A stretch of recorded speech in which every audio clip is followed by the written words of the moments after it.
Everyone, welcome to my YouTube channel Shiksha दीक्षा।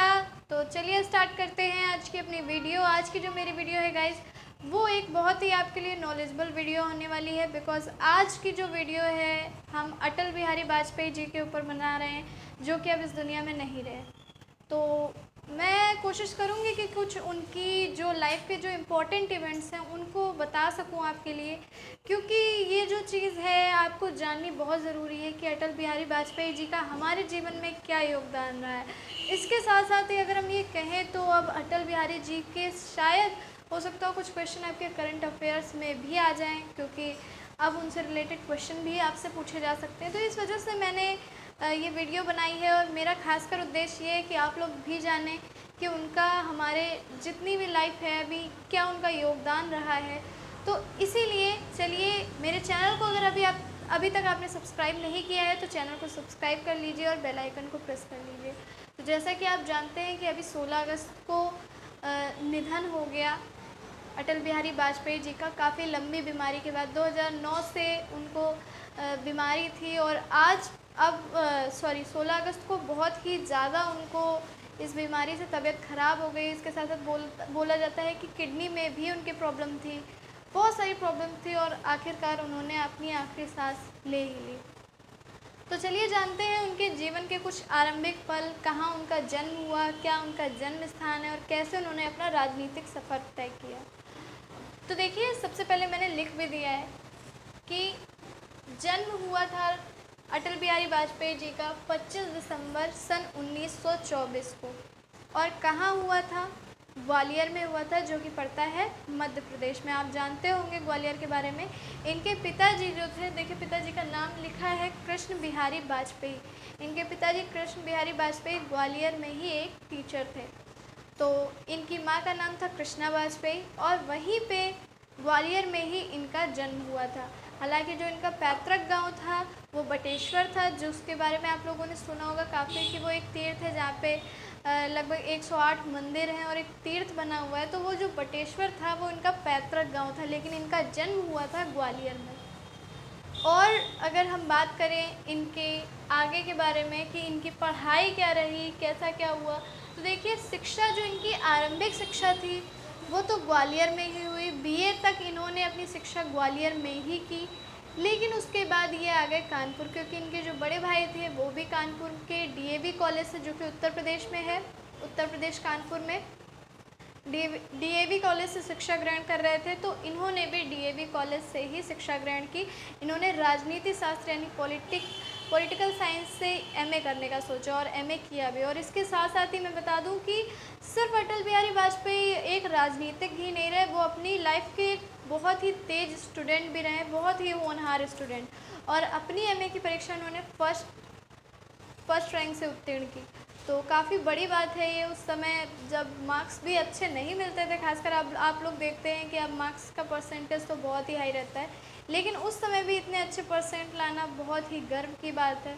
और हमें पता है कि वो राजनीति से जितना जुड़े हैं उतना शायद ही कोई नेता जुड़ा हो, क्योंकि उनके तन मन में राजनीति बसती थी और उनको राजनीति शास्त्र में फर्स्ट तो आना ही आना था। इसके साथ फिर हुआ यूँ कि उन्होंने सोचा कि चलिए इसके बाद उन्होंने एलएलबी की पढ़ाई भी करने का सोचा, लेकिन एलएलबी की पढ़ाई फिर उनको बीच में ही छोड़नी पड़ी। उन्होंने स्टार्ट तो की, लेकिन फिर उन्हें एलएलबी की पढ़ाई बीच में ही छोड़नी पड़ी। लेकिन इसके साथ साथ उनका राजनीतिक सफ़र यहीं से आरंभ हो गया था, क्योंकि वो एक बहुत अच्छे कवि तो थे, और जो कवि थे वो उनको कविताएँ सारी अपने पिताजी से समझ लीजिए विरासत में मिली थी, क्योंकि इनके पिताजी भी एक कवि थे और ये अवधी भाषा में और खड़ी भाषा में कविताएँ लिखा करते थे। तो कविता तो उनके रग रग में बसी थी। इसके साथ ही उनका राजनीतिक सफ़र कैसे स्टार्ट हुआ, इसके बारे में हम बात करते हैं। राजनीतिक सफ़र स्टार्ट यूँ हुआ कि उन्होंने अपने कॉलेज के दिनों में ही आरएसएस ज्वाइन की थी, यानी कि राष्ट्रीय स्वयंसेवक संगठन। आपने इसके बारे में सुना होगा। तो ये जो राष्ट्रीय स्वयंसेवक संगठन है, इसका कार्य होता है कि जिस तरह के, देखिए ये कोई राजनीतिक पार्टी नहीं है, लेकिन एक तरीके से समझ लीजिए बहुत ही अच्छे कार्य राजनीतिक स्वयंसेवक संगठन करता है, आरएसएस करता है। मैं इसके बारे में ज़्यादा कुछ नहीं बोलूँगी, फ़िलहाल इतनी बात बता दी जाए आपको कि वो आरएसएस से जुड़े थे।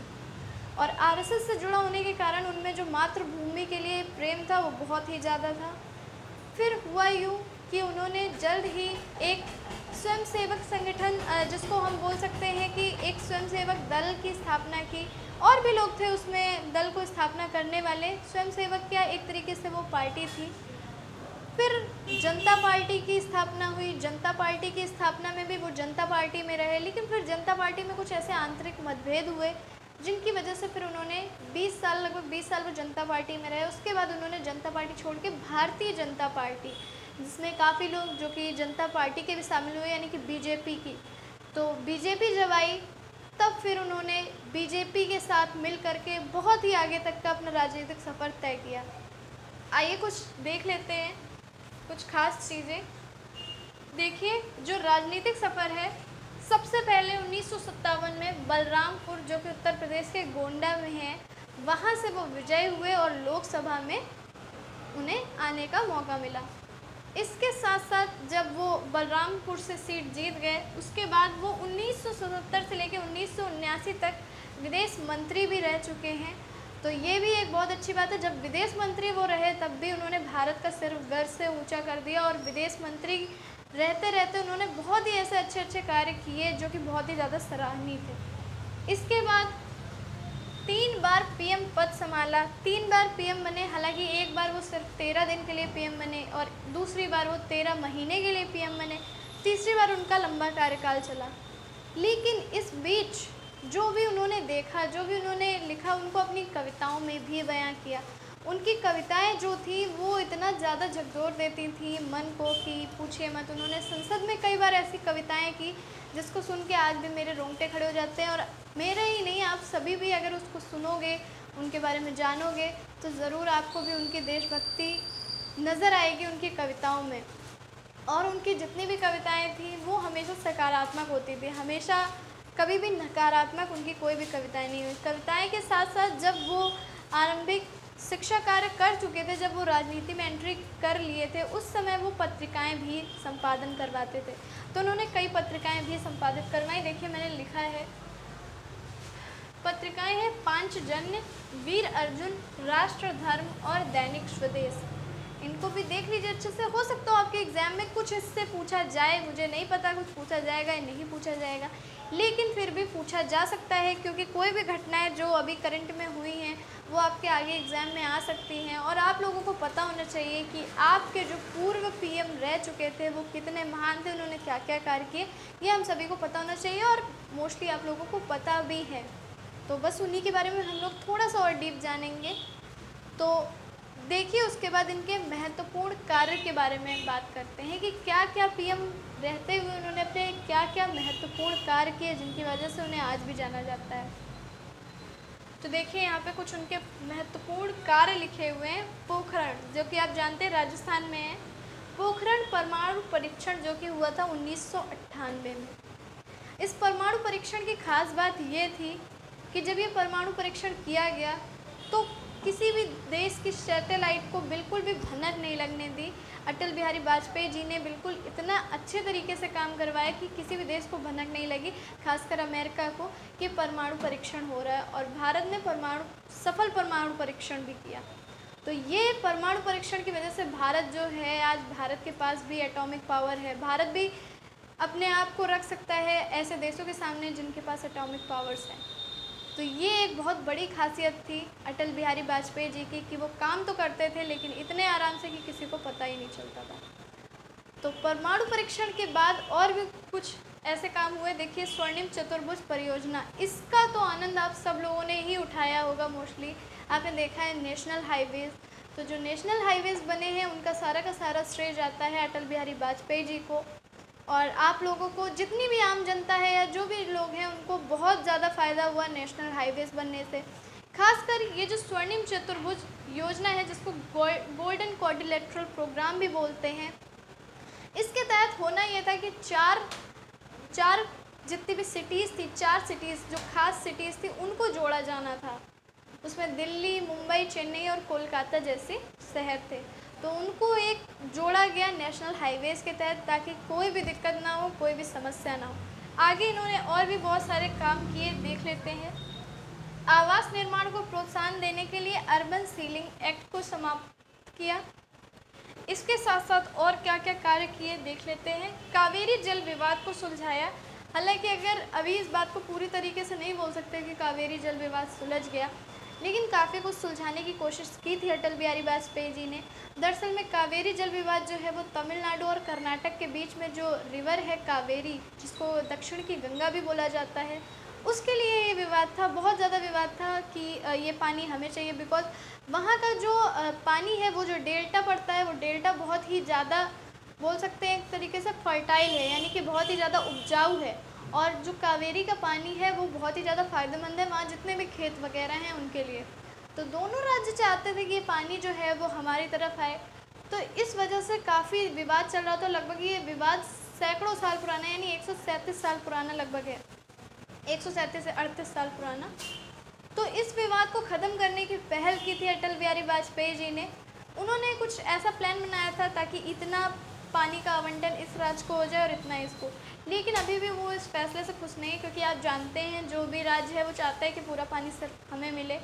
जो भी विवाद है तो उसको ख़त्म करने की कोशिश की थी और एक तरीके से बोले तो काफ़ी हद तक सुलझाया भी था, क्योंकि विवाद को सुलझाने का यही एक अच्छा तरीका था कि दोनों राज्यों के बीच पानी का बंटवारा किया जाए। नेक्स्ट देख लेते हैं कि और क्या क्या काम किए। तो देखिए, नई टेलीकॉम नीति आई। राष्ट्रीय सुरक्षा समिति, आर्थिक सलाह समिति और उद्योग एवं व्यापार समिति की स्थापना की। इनसे आप जानते हैं कि भारत को कितने ज़्यादा फायदे हुए।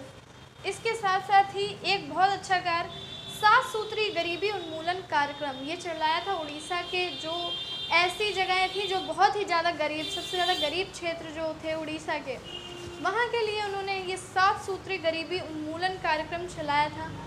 इससे भी भारत को बहुत ज़्यादा फ़ायदा हुआ। जितने गरीब थे उनको बहुत ज़्यादा फ़ायदा हुआ। उनकी जितनी भी कविताएं हैं मुझे बहुत प्रेरित करती हैं और आप लोगों से मेरी अपील है कि कभी ना कभी अपनी लाइफ में उन कविताओं को ज़रूर पढ़िएगा। बहुत कुछ अच्छा है, बहुत कुछ जानने को मिलेगा आपको उनसे, बहुत कुछ सीखने को मिलेगा। यहाँ पे कुछ मैंने ऐसे कलेक्शन लिखे हैं जो उनकी रचनाओं के हैं, कविताएं या बुक जो भी उन्होंने लिखी, उनको भी हम लोग एक बार देख लेते हैं। देखिए, एक थी मृत्यु या हत्या, दूसरा संसद में 3 दशक, मेरी 51 कविताएं, ये इसमें सच में 51 कविताओं का संकलन है। बिंदु बिंदु विचार और अमर आग है, और भी बहुत सारी उन्होंने रचनाएं लिखी। मैंने बहुत ज़्यादा नहीं लिखा है यहाँ पे, लेकिन कुछ जो इम्पोर्टेंट चीज़ें थी वो लिख दी हैं। गाइस, सबसे बड़ी बात ये है कि आप इस बारे में तो जान गए अटल जी कहाँ पैदा हुए थे, क्या है, हम सब ने देखा। उनका मृत्यु का समाचार सुन के बहुत ही ज़्यादा आप देख रहे हैं शोक की लहर है, सभी दुखी हैं। और हो भी क्यों ना, जब राजनेता इतना अच्छा होगा तो सबको दुख तो होगा ही। देखिए, राजनीति की परिभाषा सही क्या होती है ये सिर्फ हमें अटल बिहारी वाजपेयी जी ही सिखा सकते हैं। मैंने आज तक ऐसा कोई भी राजनीतिज्ञ नहीं देखा जिसके मरने पे एक एक इंसान इतना दुखी हो। और पक्ष ही नहीं, विपक्ष भी उनकी बातों पे ताली बजाया करते थे। ऐसे राजनेता थे हमारे अटल बिहारी वाजपेयी जी, और उनको मैं शत शत नमन करती हूँ। और मेरी यही मनोकामना है, ईश्वर से मेरी यही प्रार्थना है कि वो जहाँ भी रहें सुख में रहें और उनकी आत्मा को शांति मिले। तो चलिए, इसी बात के साथ आज हम अपनी ये वीडियो एंड करते हैं और हम मिलेंगे अपनी नेक्स्ट वीडियो में।